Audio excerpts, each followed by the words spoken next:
7月10号，今天科技圈5件值得知道的事。马斯克刚丢出一个顶级新模型，把自己的人工智慧并进 SpaceX， 晶片战场也在升温。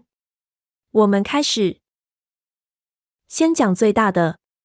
马斯克的 xAI 在7月9号公开了 Grok 4.5， 它被形容是 Opus 级对标最强的那一批模型，但更快、更省，也更便宜。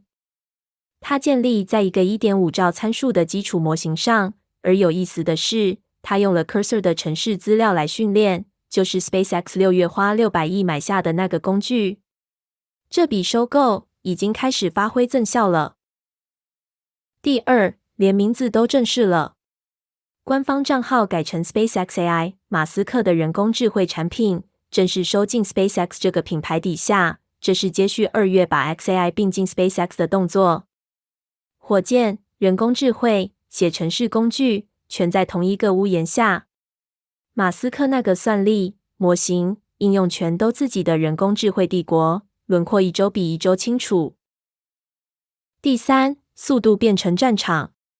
OpenAI 的 GPT 5.6 代号 Soul 开始跑在 Cerebrus 的晶圆级晶片上，那是一整片像餐盘那么大的晶片。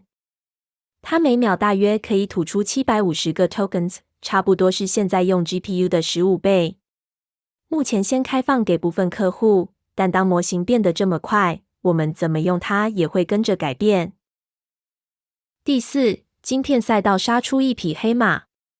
一家叫 H 的新创走出隐身模式，一口气募到8亿美元，估值来到50亿。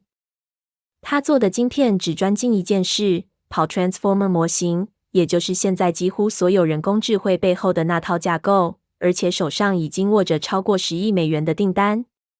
他赌的是要赢 NVIDIA， 要靠专用，而不是通用。第五，钱也在往开源基建流。